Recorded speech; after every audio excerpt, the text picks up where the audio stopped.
Welcome to day 8 of Vlogmas. My youngest has been doing some sewing, so while the machine's out, I am going to get started on a project I've been so excited about and finally getting around to. So coming up over the next month or so, I've got Christmas events, obviously, and I need Christmas themed clothing. You know, there's a lot of parties that are like, wear a Christmas shirt. So I've decided to go one better. I have some fabric I bought 3 years ago that is super cute, and I never actually ended up sewing my children the outfit for it. So it's sitting in my cupboard, sitting in my drawer right here. And I thought, this is a perfect chance. Let's get it out. Let's make a dress. The dress I'm going to make is a pattern I used in 2021 to make this dress for a friend's wedding. Super cute. That one's obviously a lot fancier than what I'm going to do today. But so today I'm going to grab out my pattern, I am going to grab out my fabric and get started. And this is going to be a bit of a sew with me, and hopefully by the end of the video, over the next couple of days, I should have a fully finished Christmas dress ready for a stack of fun Christmas parties. I have 2 things that I want to sew for these parties. This is the first one and the biggest one, and I do need the scraps of it to work on the second one.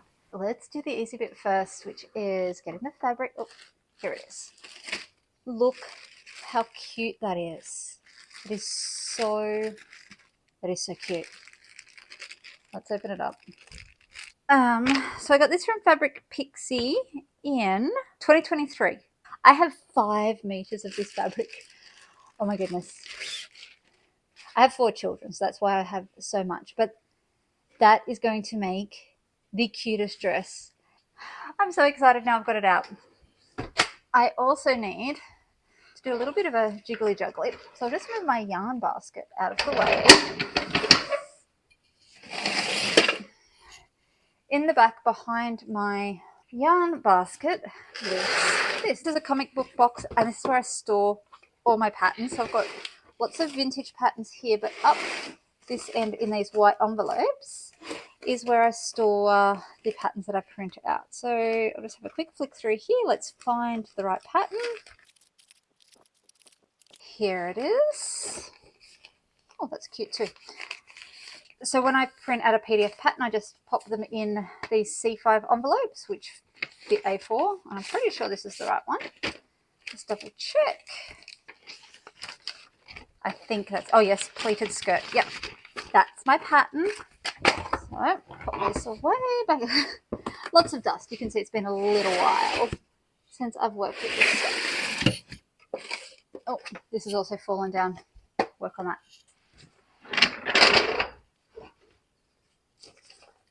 Slide that back in. And so you can kind of see there that I actually have it so that all my white yarn is here at the front, tucked up and popped up to fill that out, so that once it's tucked in, visually it's all nice and clean. Pattern, beautiful.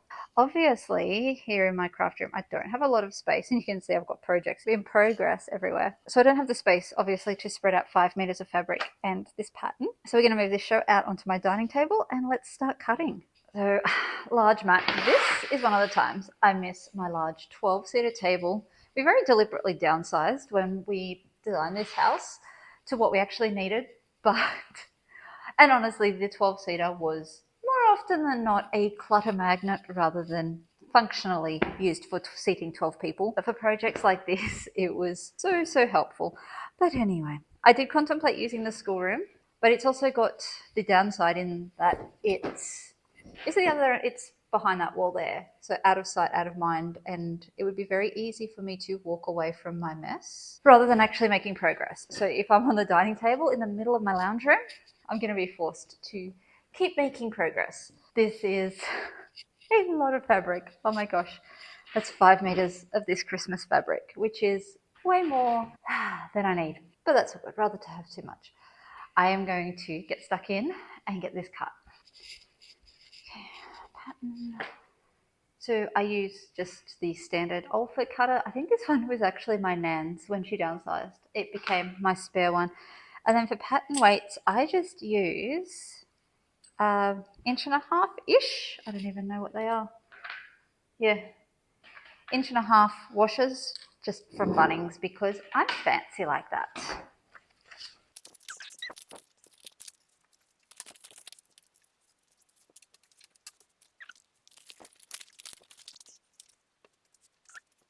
Yeah. So I'm just trying to make it fit, moving it around a little bit.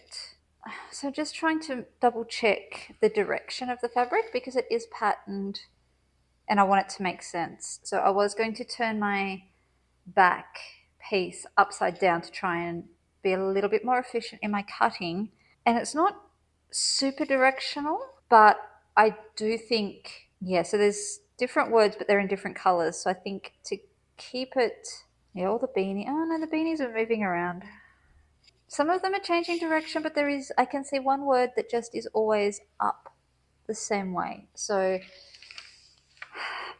I have 5 meters of it. So it's not like, I have stacks of excess. I don't have to be super pedantic. I'm actually going to switch to my smaller cutter. It's just easier to go around curves.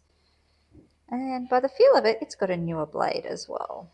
So I have made this pattern before and I do have some adjustments noted on here. So I'm just trusting the process really. And it doesn't need to be a 100% perfect fit because it's a Christmas dress. But the first dress I made of this still fits really nicely. So see how we go. The first dress I did make muslins to test the fit because it was made out of satin and lace that I only had a specific amount of. So I do feel fairly safe just diving straight into this one.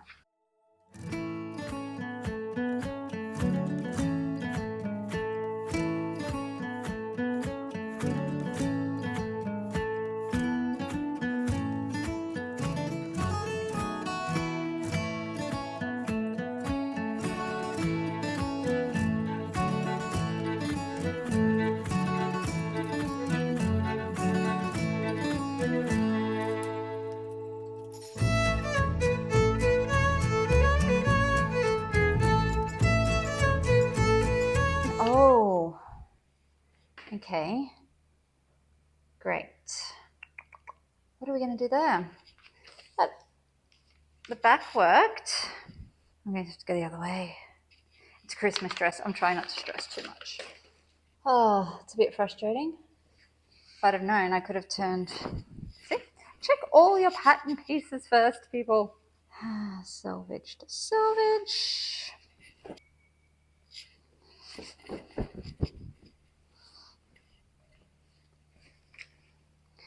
I think I remember this when I made it the first time, that it actually didn't quite fit on my cutting board. So because this doesn't fit on my cutting mat, I'm going to go old school and pin and scissor cut.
So all cut, and I still have so much fabric.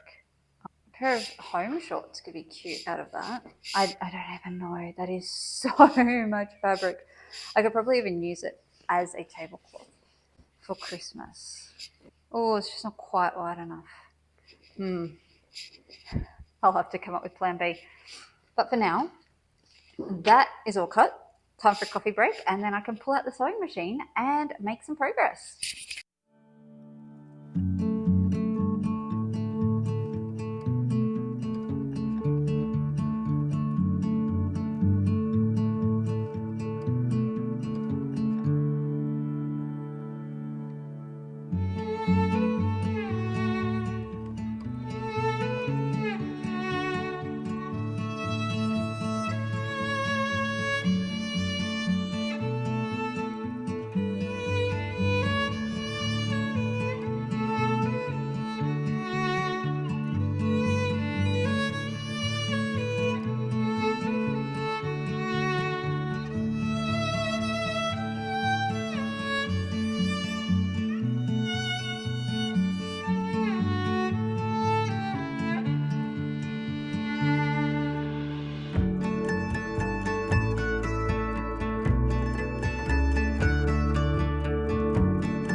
I got the dress finished before we headed away for the weekend, and then when we got home, I had a couple of spare hours. And if there's one thing a party dress needs, it's bling. And I love making new earrings to go with my new dresses. So I snuck into the craft room, shoved some stuff aside. I should clean up properly, but it's the middle of the month and nothing's going to change. So I just shoved it all to one side just to make enough room just to work on. For now, I pulled down my beading boxes, pulled out all my crystals and gemstones. That one had a bit of red in it. All the ones that felt like they had the right colors, basically. Pulled them all out and then figured I could make a plan. Or I had no real idea in mind of what I wanted, just something sparkly. I did consider maybe I could use some star sequins in the beads, in the earrings, but yeah, it didn't end up happening. I've had most of these beads for a long time, and it's super handy when I get a whim to make myself some new earrings. So I am going to put you on fast forward and let's see what we can make.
And that is them done. Look how super cute they turned out. I'm just going to grab my dress and double check those colors again, just to make sure I'm happy with it.